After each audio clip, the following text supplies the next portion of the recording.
yeah, just thought I'd give you a little Silent Hill intro thing. Yeah, because I can't get the disc and I thought you deserved a little something. It's shite, I know, sort of bollocks.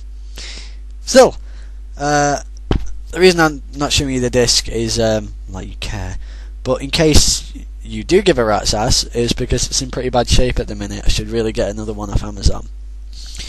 PlayStation 1 Silent Hill game trailers said it was the scariest game of all time, and Silent Hill has a huge fan base. It's really good.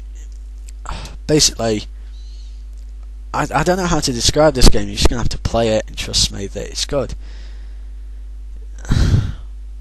It's so good as a survival horror game. Again, I love survival horror games. It's on the PlayStation 1. They put it on the PlayStation Network for, and this is a gripe, because they put it on for 1 day. 1 fucking day, alright? And then took it off, because apparently there were problems with it. But everyone who downloaded it was like, I don't see any problems with it. I don't know, maybe there weren't any credits. I guess that kind of is a problem. But it never got put back on, ever, really. Well, not really, it never got put back on, and I have no idea if they have the rights or not.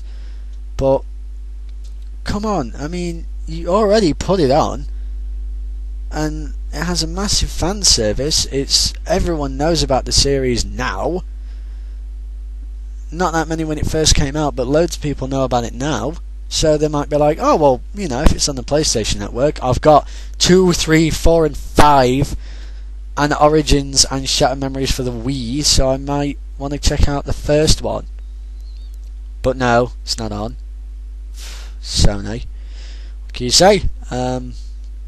This game, again, I know I've said it with a lot of my reviews, and I'm very biased against things I like, because if I don't like it, it gets traded in. But this, I got this when I was 8 and I didn't get it, but it did scare the fuck out of me. I'll be honest, it did. It's creepy, it's weird, it messes with your head, not to the extent of Eternal Darkness or anything like that, but it does. It's one of the first, I think, one of the very few first games, at least that I know of, that messed with your head. It's like, am I real? Am I dead? What's going on? This is freaky shit. You can only see a few feet in front of your character, either through 1, thick fog, or 2, just darkness. And there's 2 worlds: the ordinary world, where it's mostly full of fog, probably because draw distances were limited, but it also makes it scary because you have a radio that emits static when enemies are near, but it doesn't tell you exactly where they are or anything. And that is what fear is. Fear is the suspense of knowing that something's there and not knowing exactly where it is, what it is, or how to deal with it. You don't have limited inventory space, which would if you play this game within the first 5 minutes, if you had limited inventory space, it would cripple this game. It would be the worst. It would ruin it. But you don't. You have pretty much infinite inventory space. That's what I wanted to say. You get a couple guns, but you also get like steel pipes, knives to bludgeon things to death, or you can just avoid them all entirely. It's so good. The story is complex, and there is a cult involved, but it's more like a kind of, you don't really get to know that much, because you just play as a man going through, quite literally, I think it's basically someone's nightmare becoming a reality. That's the other world, by the way. I said there were 2 worlds. The first world, where there is fucking no one in this town. There are just monsters, and you don't know what this shit's going on. And there's massive, like, the road just disappears. And I'll leave you to play it, but the road just disappears.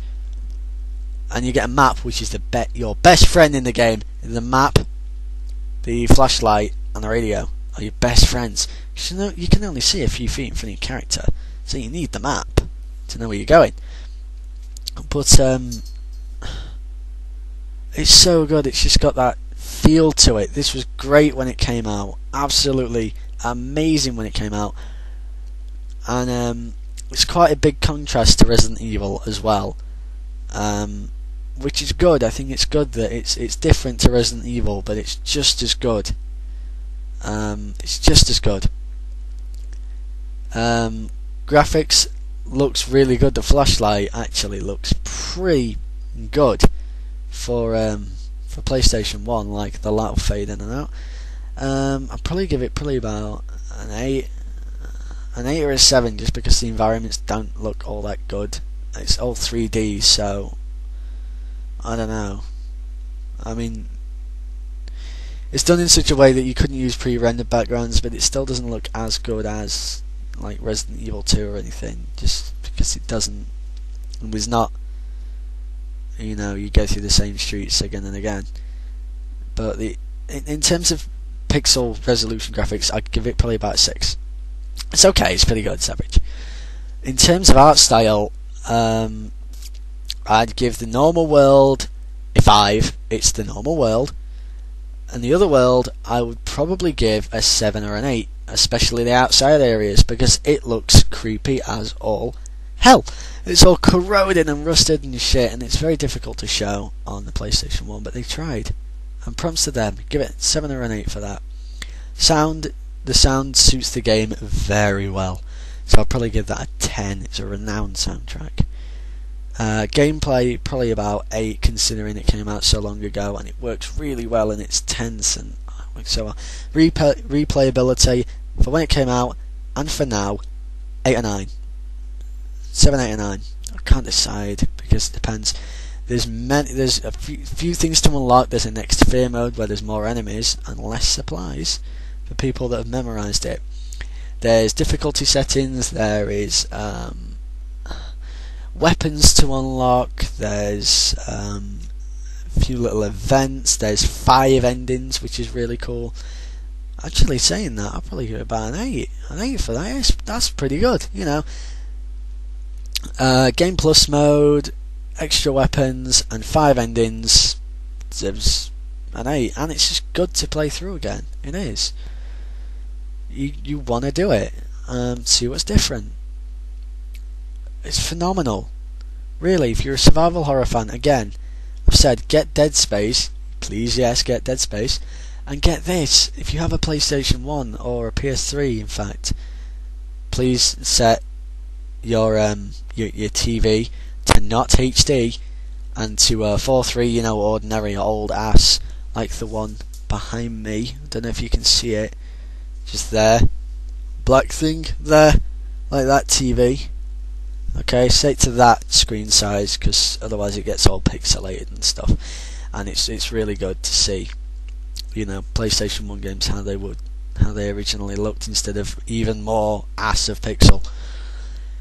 It's so good. It's so unique, is the word I would use to describe this game. If you like unique games, and you do, pick it up. If you're not a survival horror fan and you like the mainstream stuff, if your friend has it, give it a shot, but you might not like it. Okay, that's it. Take care.